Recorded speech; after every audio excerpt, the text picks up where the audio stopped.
Amém, irmãos? Abram suas Bíblias na primeira carta de Paulo aos Tessalonicenses, capítulo 3. 1 Tessalonicenses, capítulo 3, dando continuidade à nossa série de sermões e exposições. Nesta carta do apóstolo Paulo, estamos chegando ao final do capítulo 3. Nós iremos fazer a leitura a partir do versículo 11. Então, se você encontrou, coloque-se de pé em reverência à palavra de Deus para que possamos realizar a leitura juntos. 1 Tessalonicenses, capítulo 3, a partir do versículo 11. Amém? Diz assim a palavra de Deus: que o próprio Deus, nosso Pai, e Jesus, nosso Senhor, preparem o nosso caminho até vós, e o Senhor vos faça crescer e transbordar em amor uns para com os outros e para com todos, como também nós transbordamos em relação a vós, para fortalecer o vosso coração, tornando-vos irrepreensíveis em santidade diante de nosso Deus e Pai, amém, na vinda de nosso Senhor Jesus com todos os seus santos. Amém. Vamos orar? Santo Deus, amado Pai, te damos graças, ó Deus, por esse momento de culto, e em especial por esse momento em que nós fizemos a leitura da Tua Palavra e iremos ouvir a Tua voz através desta exposição, Deus. Pedimos ao Senhor que o Teu Espírito Santo esteja presente aqui neste lugar, trazendo luz às nossas mentes, para que possamos, ó Deus, ter entendimento daquilo que o Senhor tem para nos ensinar, para nos falar aqui nesta noite. Ó Deus, seja conosco e nos enche, Pai, com a Tua Palavra, nos confronta neste momento, ó Deus, para que sejamos moldados e que possamos cada dia mais ser mais parecidos com Teu Filho Jesus Cristo. Seja conosco, nós oramos assim em nome de Jesus. Amém. Pode sentar, irmãos. Irmãos, nessa série de sermões que nós estamos expondo aqui na igreja, intitulada Vivendo com Esperança, nós vimos que a cada capítulo, irmãos, Paulo nos fala a respeito da vinda de Cristo, da esperança do seu retorno e de como essa esperança deve moldar a nossa vida aqui na terra. É por isso que ela é chamada, essa série foi intitulada dessa forma, né? Vivendo com Esperança. Amém. Nós vimos, irmãos, no capítulo 1, que Paulo inicia fazendo elogios àquela igreja. E ele finaliza afirmando que a vinda de Cristo nos salva da ira que está por vir. No capítulo 2, irmãos, Paulo vai fazer uma defesa do seu ministério como resposta a alguns acusadores que estavam se infiltrando naquela igreja, a fim de tirar o mérito das palavras de Paulo e assim enfraquecer o evangelho, irmãos. Paulo faz essa defesa no capítulo 2. E ao final deste capítulo, ele nos fala que a vinda de Cristo deve nos motivar a servir na igreja local. Ele fala a respeito da importância, irmãos, da igreja, da importância de nós estarmos aqui presentes e também nos envolvermos na obra da igreja, no serviço da igreja, a Deus e ao nosso próximo.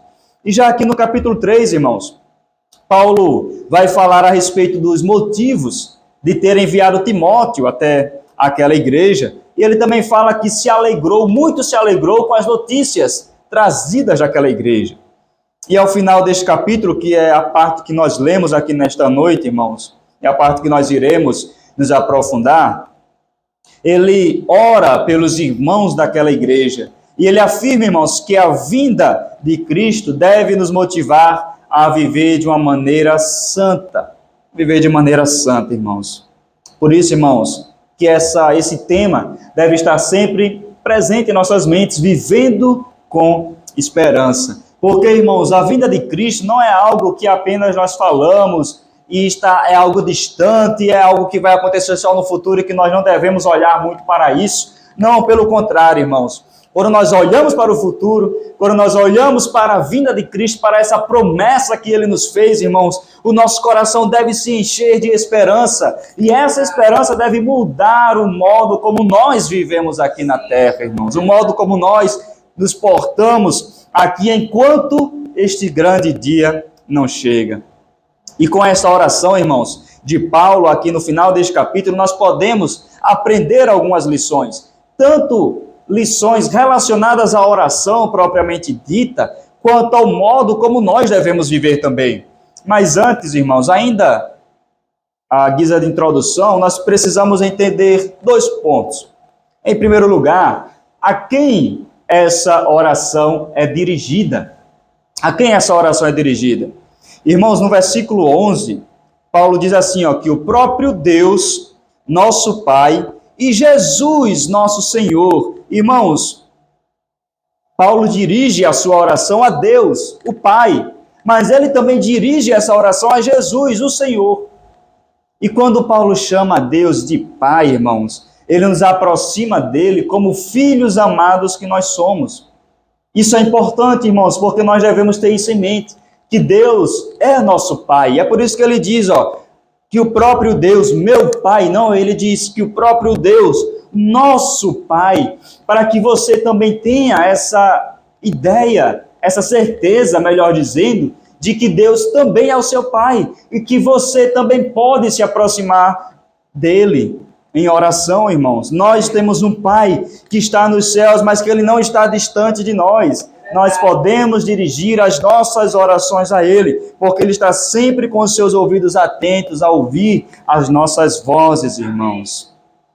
E Ele também chama, irmãos, aqui Jesus, Ele coloca Jesus ao lado ali de Deus Pai, afirmando que Ele é o Senhor. E quando Ele afirma que Jesus é o Senhor, Paulo nos mostra que além de termos um Pai nos céus, nós também temos um governante, um Senhor de nossas vidas, irmãos, e colocar os dois lado a lado, nos mostra que ambos, o Pai e o Filho, são iguais em poder, glória e divindade.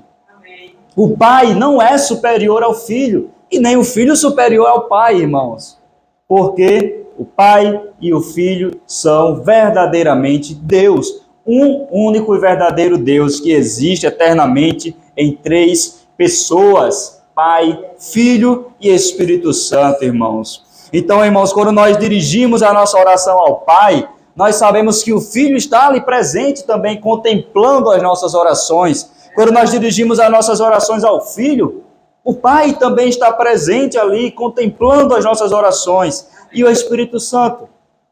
Paulo nos disse lá em Romanos 8:27, irmãos, que o Espírito Santo que habita em nós intercede por nós de acordo com a vontade de Deus, porque muitas vezes nós não sabemos como orar, mas o Espírito Santo intercede em nosso favor. Então olha só, irmãos, a Trindade está presente sempre em nossas orações, sempre está presente em nossas orações, irmãos, embora sejam 3 pessoas diferentes, são um único e verdadeiro Deus.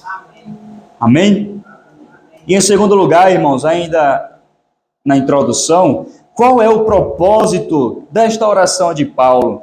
Irmãos, Paulo ora com um amor pastoral, visando um propósito tríplice, ou seja, 3 propósitos estão na mente de Paulo ao orar por aquela igreja. Ele ora, em primeiro lugar, pelo aperfeiçoamento da fé dos Tessalonicenses, pelo crescimento do amor, e ele ora também pela esperança. Fé, esperança e amor. Familiar, não é, irmãos? Familiar. Essa tríade das virtudes cristãs, Paulo menciona lá em 1 Coríntios, capítulo 13, no final do texto, quando ele faz aquele hino, ao amor, ele diz assim: assim permanecem agora estes 3, a fé, a esperança e o amor. O maior deles, porém, é o amor. E no início dessa carta, irmãos, se os irmãos lembram, Paulo também cita essa tríade, no 1 Tessalonicenses 1, no versículo 3, ele diz assim: diante de Deus, de nosso Deus e Pai, lembramo-nos constantemente da vossa fé atuante, do vosso amor prestativo e da vossa esperança bem firmada em nosso Senhor Jesus Cristo. E lá no final desta carta, irmãos, capítulo 5, verso 8, Paulo mais uma vez cita isso. Mas nós, visto que somos do dia, sejamos sóbrios, vestindo a armadura da fé, do amor e tendo por capacete a esperança da salvação. Então, olha só, irmãos, que esse tema, essas três características são importantes nas orações de Paulo, naquilo que Paulo escreve. São importantes, irmãos, nas orações de Paulo pela igreja. E é por isso que nós devemos observar calmamente, irmãos, cada um desses pontos pelos quais Paulo ora. Irmãos, o tema desta mensagem de hoje é uma oração pastoral. Uma oração pastoral. Nós vemos aqui nesta oração, irmãos, o coração de um pastor orando pelas suas ovelhas.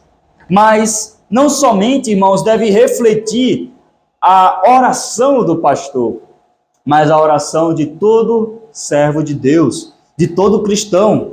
E nós podemos aprender com essas orações como nós também devemos orar, irmãos. Porque lembremos-nos que as Escrituras, irmãos, são inspiradas por Deus. Amém? Amém. Inclusive as orações. As orações, irmãos, também são inspiradas por Deus. Amém. Eu creio, irmãos, que cada palavra que está aqui nas Escrituras, irmãos, foram inspiradas, conduzidas pelo Espírito Santo. Não estão aqui por um acaso. Então, as orações que estão aqui para nos ensinar também a como devemos orar. Então, vejamos, irmãos, cada um destes pontos calmamente. No versículo 11, como nós já vimos, Paulo vai orar pelo aperfeiçoamento da fé daqueles irmãos. Versículo 11, que o próprio Deus, nosso Pai, e Jesus, nosso Senhor, preparem o nosso caminho até vós. Veja que aqui, a princípio, Paulo não fala do aperfeiçoamento da fé, mas Paulo se dirige a Deus, pedindo que ele prepare o caminho até os Tessalonicenses. E por que, irmãos, que Paulo ora nesse sentido? Se você tem uma outra versão, talvez tenha dizendo que Paulo quer que Deus endireite o caminho, ou seja, torne o caminho reto, sem obstáculos. Todos os obstáculos até chegar aos Tessalonicenses deveriam ser removidos. E isso é interessante, porque lá no capítulo 2, os irmãos que estão acompanhando as mensagens devem lembrar que Paulo diz que Satanás impediu que Paulo fosse até os Tessalonicenses. E a linguagem de Paulo era uma linguagem militar, irmãos. Ele disse que Satanás cavou verdadeiras trincheiras, valas, grandes buracos, impedindo o caminho de Paulo até os Tessalonicenses. E aí Paulo agora ora a Deus, irmãos, para que essas valas, essas trincheiras, esses obstáculos fossem agora removidos, o caminho fosse tornado reto, para que Deus aplanasse os caminhos de Paulo, para que ele pudesse, então, chegar até os Tessalonicenses. Irmãos, é interessante Paulo orar dessa maneira, porque hoje em dia nós vemos muitas pessoas que fazem orações dirigidas a Satanás. Como assim dirigidas a Satanás? Dando ordens a Satanás, falando com Satanás para que Satanás saia do caminho, para que Satanás retire aqueles obstáculos, para que Satanás dizendo que Satanás está debaixo do seu pé. Mas, irmãos, Paulo, ao orar, ele não se dirige a Satanás, embora seja ele que esteja colocando os obstáculos lá. Paulo não se dirige em nenhum momento a Satanás. Paulo se dirige a Deus e pede que Deus é que remova aqueles obstáculos, irmãos, porque Paulo sabe que Deus é o único que tem poder para vencer as armadilhas de Satanás, irmãos. Então é assim que nós devemos orar, irmãos. É ao Senhor que as nossas orações devem ser dirigidas. É a Ele que as nossas orações devem ser dirigidas, irmãos. Mas, irmãos, por que Paulo pede que o Senhor o conduza até aqueles irmãos? E aí nós vamos entrar nesse primeiro pedido de Paulo, que é pelo aperfeiçoamento da fé. Veja o versículo 10, irmãos. Versículo 10. Rogando continuamente noite e dia, para que possamos ver o vosso rosto e suprir o que falta à vossa fé. Veja, irmãos, que Paulo queria visitar aqueles irmãos e ele rogava dia e noite para suprir o que falta à fé daqueles irmãos. Paulo não queria ir ver aqueles irmãos simplesmente porque está com saudade deles, porque quer ter um momento de confraternização com eles. Não é por isso, irmãos. Paulo quer vê-los para aperfeiçoar a fé daqueles irmãos. Em outra versão, Paulo diz que quer reparar as deficiências da vossa fé. E o termo reparar é o mesmo termo utilizado nas Escrituras para se referir a um conserto de uma rede de pesca. Uma rede de pesca que está furada, está rasgada. É isso que Paulo diz, para costurar, para reparar, fazer um conserto aí na vossa fé. Porque, irmãos, a nossa fé nunca atinge a perfeição. A nossa fé precisa ser constantemente ajustada, aumentada. Paulo mesmo, irmãos, disse em Romanos 1,17 que nós vivemos de fé em fé. De fé em fé, assim é a nossa vida. E quando nós lemos Hebreus capítulo 11, nós vemos que o autor aos Hebreus escreve ali uma lista, uma longa galeria de homens da fé, heróis da fé. E nessa lista, irmãos, nós vemos que os homens de Deus que ali foram retratados passaram por inúmeras provações. Vejamos Abraão, Isaac, que aparece lá, Moisés, que aparece lá naquela lista também, Noé também aparece. Aqueles homens passaram por provações, não é, irmãos? Mas eles são reconhecidos pela fé. Por quê? Porque mesmo em meio às provações que eles estavam enfrentando, irmãos, eles se mantiveram firmes, confiantes no Senhor, irmãos. Porque, irmãos, as provações, elas não vêm para destruir a nossa fé. As provações vêm, irmãos, para que a nossa fé seja aperfeiçoada. E a nossa fé, irmãos, só poderá ser aperfeiçoada se nós nos mantivermos firmes na palavra de Deus. E assim, irmãos, nós poderemos viver neste mundo tenebroso do qual Paulo fala, com a esperança viva no Senhor, irmãos, porque a nossa fé foi fortalecida por meio da palavra de Deus. À medida, irmãos, que nós nos aprofundamos no conhecimento de Deus, na sua revelação aqui na palavra, nós aumentamos a nossa fé, nós crescemos em fé, irmãos. E é por isso que Paulo queria ir lá, irmãos.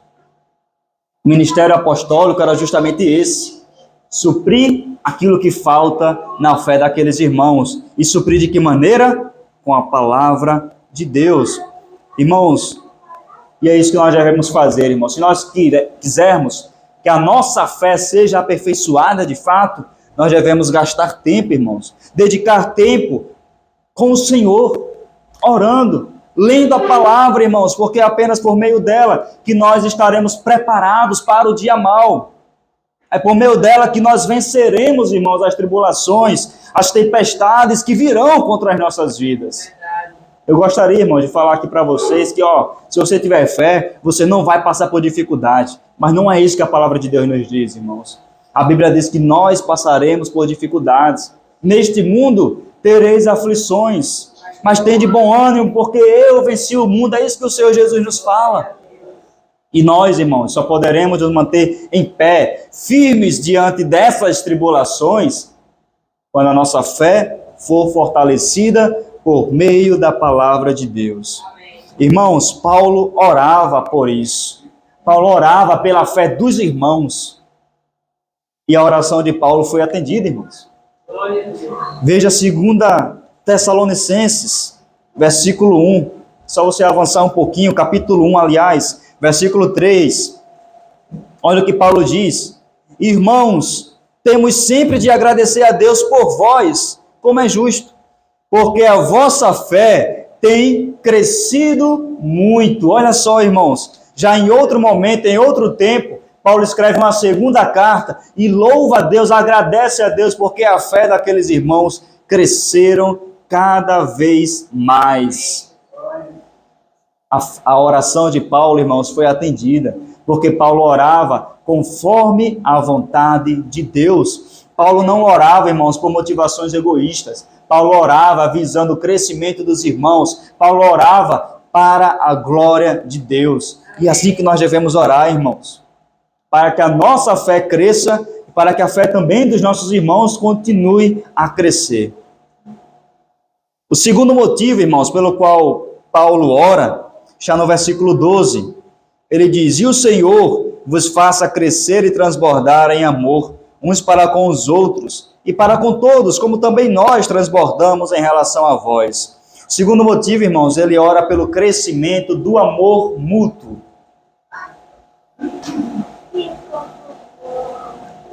Irmãos, veja que Paulo não ora para que eles amem mais. Ele diz: eu vou orar para que vocês amem mais. Não é isso que Paulo ora. Paulo ora para que o Senhor faça crescer o amor dos Tessalonicenses, o que é diferente. Por quê, irmãos? Porque o amor do qual Paulo fala não pode ser produzido por nós mesmos. Nós, irmãos, não temos condição de produzir algo bom. Porque, irmãos, somos pecadores. Apenas Deus é que pode produzir o amor em nossos corações. Nós somos pecadores e egoístas por natureza, irmãos. Por natureza nós somos assim. Mas Deus é que vem ao nosso encontro e transforma o nosso coração. E é Ele que continua a produzir aquilo de bom que há em nós. Se existe, irmãos, alguma coisa boa em nós, o mérito não é nosso. O mérito é do Senhor, porque foi Ele quem produziu em nós, irmãos. Ele quem produz isso em nós. E tempos de sofrimento, irmãos, podem alimentar ainda mais o egoísmo já existente em nós. Lembremos-nos também que a igreja de Tessalônica, irmãos, ela surge em um período já de perseguição. Quando eles se convertem ao Senhor, irmãos, levanta-se uma perseguição ali naquela cidade. E tempos de sofrimento, como disse um pastor, um comentarista, podem alimentar ainda mais o egoísmo já existente em nós.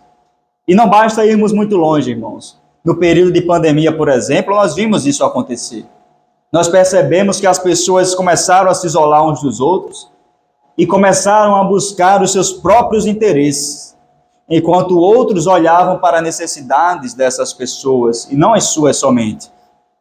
E eu não estou dizendo com isso, irmãos, que eu não estou criticando aqui o isolamento social que era necessário.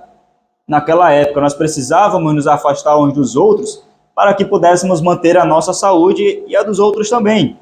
Mas o que eu estou querendo dizer aqui é que algumas pessoas se aproveitaram disso e se utilizaram disso, irmãos, como desculpa para não estender a mão àqueles que estavam necessitados. E essas pessoas, muitas, se isolaram em seus próprios mundos e fecharam não apenas o nariz, mas fecharam também os olhos para não ver aquilo que as pessoas estavam precisando. Tempos de sofrimento, irmãos, aumenta ainda mais o egoísmo que já existe em nós. Nós vemos isso, por exemplo, em alguns filmes, né? Esses filmes pós-apocalípticos, que falam de destruições, aquele cenário já de uma cidade totalmente destruída. Alguns filmes retratam isso. Embora não seja o papel desse filme fazer uma análise ali teológica, bíblica, a gente pode perceber o que é que a Bíblia nos mostra sobre isso. Porque nesses cenários apocalípticos de filmes, nós vemos que as pessoas, elas se tornam altamente egoístas. Porque é um cenário onde não tem mais um supermercado para você ir ali comprar, a comida é escassa. E o que acontece com as pessoas? Elas se transformam em verdadeiros bichos, a ponto de matar uma pessoa para conseguir apenas um pedaço de pão. É isso que nos mostram esses filmes, e essa é uma verdade. Tempos de sofrimento, irmãos, aumenta o egoísmo que existe em nós, que já existe em nós. E Paulo ora aqui, irmãos, para que Deus trabalhe no coração daqueles irmãos, fazendo com que o amor deles cresça cada vez mais. Paulo reconhece, irmãos, que aqueles irmãos lá de Tessalônica já amavam uns aos outros, como ele afirma no capítulo 1. Ele escreve o capítulo 1 elogiando aqueles irmãos, e um desses elogios é com relação ao amor. A atitude daqueles irmãos estava famosa, né? O amor com que ele tinha uns pelos outros A fama daqueles irmãos havia alcançado outros lugares. Mas Paulo escreve, irmãos, dizendo que esse amor deve crescer sempre mais. A palavra, inclusive, que Paulo utiliza aqui, é uma palavra bem conhecida nossa, ágape. Essa é a palavra que Paulo utiliza aqui para amor, porque essa palavra representa o mais elevado amor, um amor que é sacrificial, que se entrega completamente, sem esperar nada em troca. É esse tipo de amor com que o Senhor nos amou, irmãos, e é esse amor que nós devemos ter uns pelos outros. Amém. Paulo fala que esse amor deve crescer em duas direções. Em primeiro lugar, ele diz no versículo 12, que o Senhor vos faça crescer e transbordar em amor uns para com os outros. Em primeiro lugar, o amor deve crescer em relação aos irmãos da fé. E o Senhor Jesus já havia nos ensinado isso. Em João 13:34, ele diz assim: um novo mandamento dou a vocês. Amem-se uns aos outros. Como eu os amei, vocês devem amar-se uns aos outros. Com isso, todos saberão que vocês são meus discípulos, se vocês se amarem uns aos outros. Irmãos, o amor que nós cultivamos, que nós temos uns pelos outros, é a marca de um cristão. É isso que o Senhor Jesus nos fala, irmãos. As pessoas do mundo olharão para nós e perceberão que nós somos servos de Deus, discípulos de Deus, pelo fato de nós amarmos uns aos outros. Irmãos, como nós poderíamos falar sobre o amor de Deus se nós não nos amarmos? Como nós, irmãos, poderíamos falar do amor de Deus se nós não conseguimos perdoar o nosso irmão?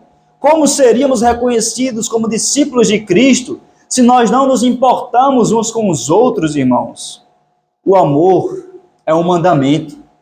É isso que o Senhor Jesus nos fala. Um novo mandamento vos dou. Não é algo opcional. O amor, irmãos, é uma decisão, não é um sentimento. Nós, às vezes, nos enganamos. Nós, muitas vezes, nos enganamos por achar que o amor é algo que nós precisamos sentir. Não é. O amor é uma decisão, irmãos. Nós tomamos a decisão de amar. Mesmo aquele irmão que nós não gostamos muito, por conta de várias situações, qual a nossa atitude para com ele? Amar. Devemos amá-lo, irmãos. E na Igreja de Cristo nós temos uma pluralidade de pessoas. Pessoas de diferentes idades, personalidades, pessoas de diferentes culturas, pessoas com quem nós nos identificamos mais, né? Pessoas que se parecem conosco. Mas nós não devemos amar apenas essas pessoas que se parecem conosco. Devemos amar todos os irmãos com amor ágape, ou seja, o amor que se entrega pelo irmão, o amor que se dedica ao irmão. Amém. E nós devemos refletir, irmão, sobre isso. Será que nós temos amado nosso irmão dessa maneira? Todos os irmãos dessa maneira? Com o amor que você se entrega, que você dedica tempo para aquele irmão? Ainda que ele tenha feito algo ruim para você? Ou você ama apenas algumas pessoas? Isso é algo que nós devemos pensar, irmãos. E em segundo lugar, Paulo nos diz que esse amor deve crescer pelos que não são cristãos, né? Ele diz, depois de dizer uns para com os outros, se referindo aos irmãos da igreja, ele diz, e para com todos, se referindo, irmãos, àqueles que não são ainda cristãos. É importante lembrar que os tessalonicenses estavam passando por perseguições.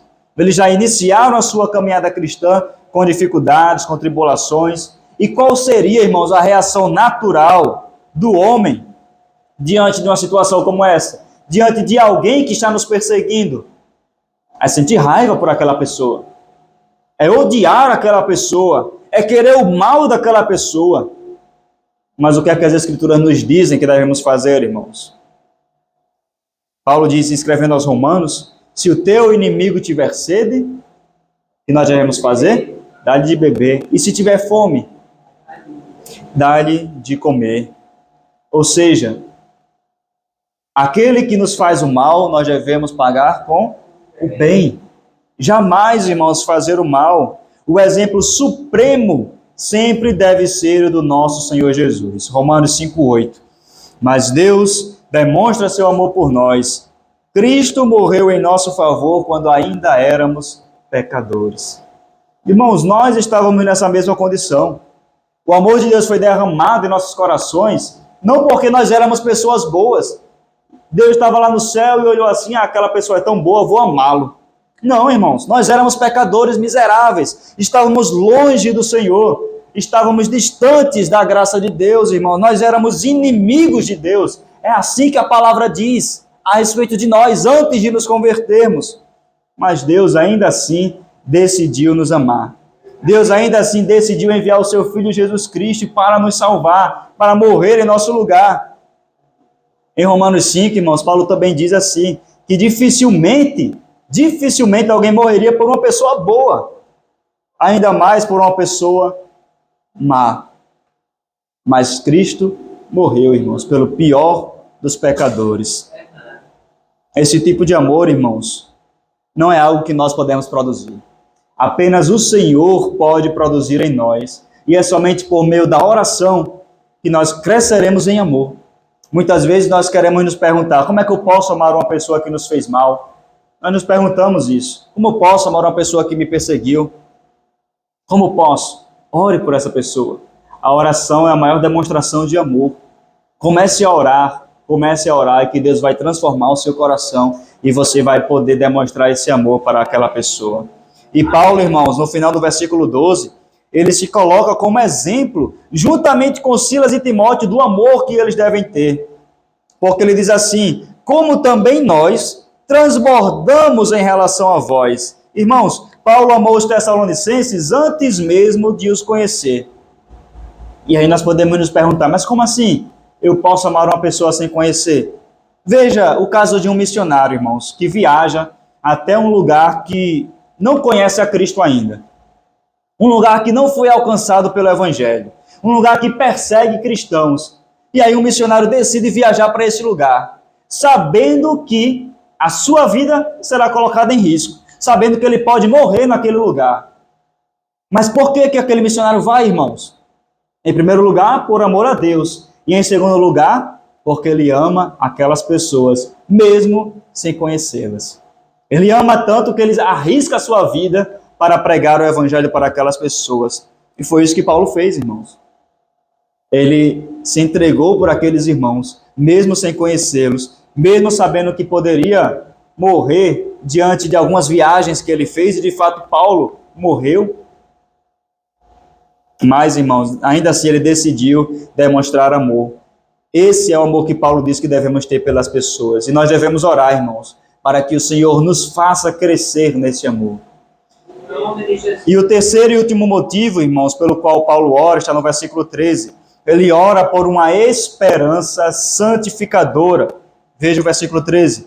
Para fortalecer o vosso coração, tornando-vos irrepreensíveis em santidade diante de nosso Deus e Pai, na vinda de nosso Senhor Jesus com todos os seus santos.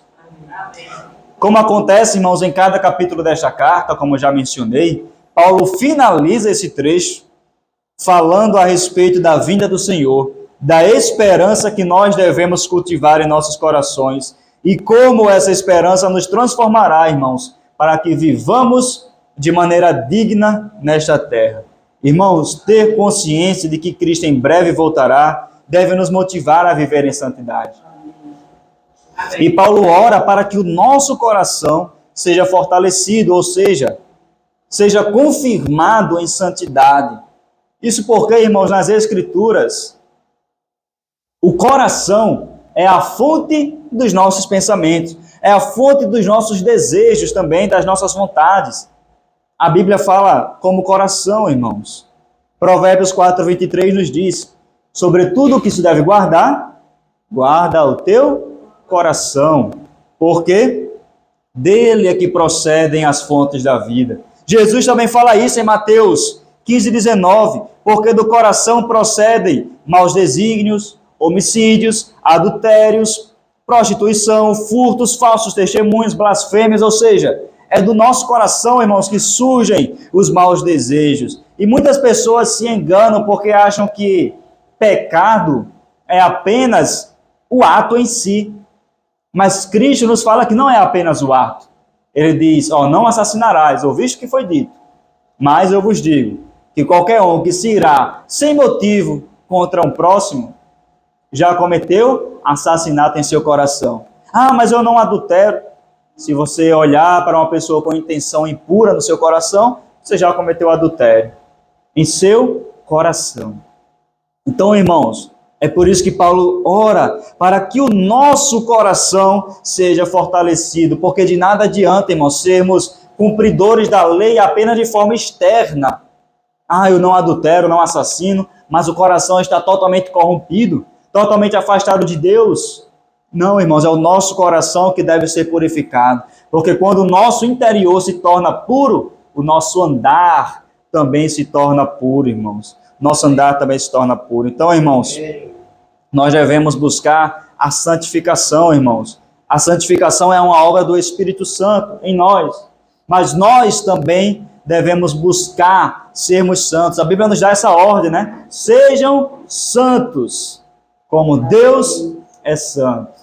Amém. Então nós devemos buscar, irmãos, ao mesmo tempo que o Espírito Santo trabalha em nós, também é um dever nosso buscar a santidade. Porque Hebreus também nos diz que sem santidade ninguém verá a Deus. A maneira como Paulo enxerga a santidade, irmãos, que a santidade aumentará, é por causa do crescimento do amor. Tanto é que no versículo 12 ele fala do amor, e no versículo 13 ele diz, para que o vosso coração se fortaleça.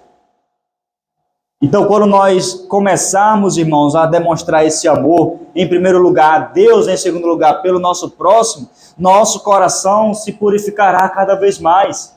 Amém. Nós teremos um coração puro, um coração santo, nós cresceremos em santidade diante de Deus. É isso que ele diz, diante de nosso Deus. E essa expressão, irmãos, diante de Deus, Paulo se refere àquele grande dia, quando nós estaremos diante do Senhor, diante do tribunal de Deus para sermos julgados.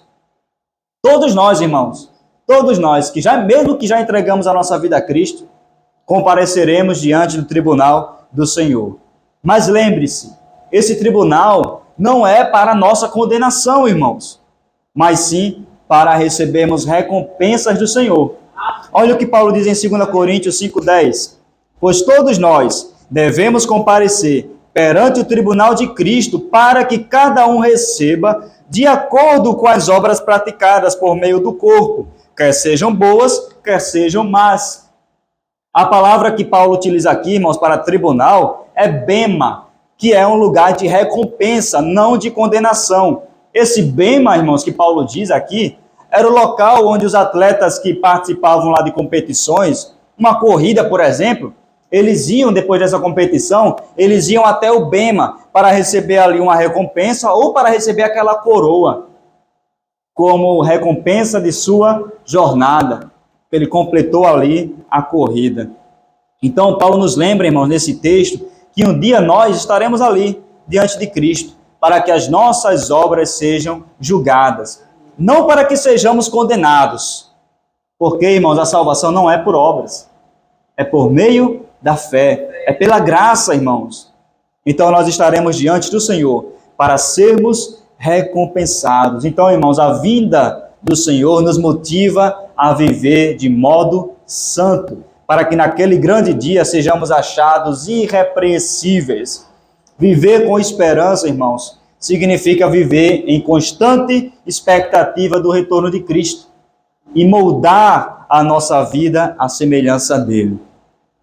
Para nós concluirmos, irmãos, apenas algumas breves lições a respeito desse texto. Em primeiro lugar, qual deve ser a motivação das nossas orações? Irmãos, Paulo ora por aqueles irmãos, não visando apenas questões materiais. Ele ora por questões espirituais. Isso não significa, irmãos, que orar por coisas materiais seja errado. Não é errado. Mas muitas vezes, a nossa motivação ao orar é apenas para pedir de Deus coisas materiais. É apenas focado, irmãos, nesta terra.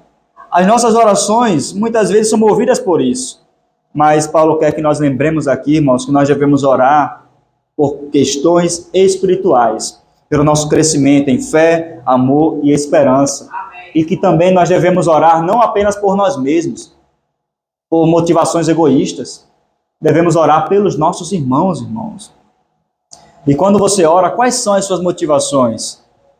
E quando você ora, você tem gastado tempo orado de maneira específica por cada um dos seus irmãos? Segunda lição, ore para que cresçamos em fé. Irmãos, o mundo hoje fala muito a respeito de fé. Fala muito sobre fé, você tem que ter fé. Mas para o mundo, o que é fé? A fé é apenas um pensamento positivo. E se você pensar positivo, as coisas vão dar certo. Para o mundo é isso, irmãos. Isso é fé. Mas para as Escrituras, irmãos, a fé é em uma pessoa específica. Não é em algo, mas é em uma pessoa. Nós devemos ter fé em Cristo. Porque eu já ouvi muitas pessoas dizendo, o que importa é você ter fé. Não importa em quê. O importante é ter fé. Mas como assim? Irmãos, a nossa fé deve ser fortalecida em Cristo, irmãos. Como nós cantamos aqui, em nada ponho a minha fé, senão na graça de Jesus. E nós cantamos também um hino que diz assim: cada vez que a minha fé é provada, tu me dás a chance de crescer um pouco mais. A nossa fé aumenta, irmãos, à medida que nós passamos por essas provas, por essas situações, nós devemos aumentar a nossa fé. Como nós sabemos, irmãos, que a nossa fé está aumentando? Porque nós aprendemos a confiar mais em Deus. Nós confiamos mais na soberania de Deus, sabendo que mesmo algumas circunstâncias ruins estejam acontecendo, Ele está no controle de todas as coisas, irmãos. E essa fé também nos motiva a sermos obedientes ao Senhor, porque nós confiamos nele e nós vamos ser fiéis à sua palavra, porque sabemos que os mandamentos de Deus não são pesados. Ele nos dá mandamentos, irmãos, para o nosso bem. E em terceiro e último lugar, nós devemos orar por uma esperança santificadora.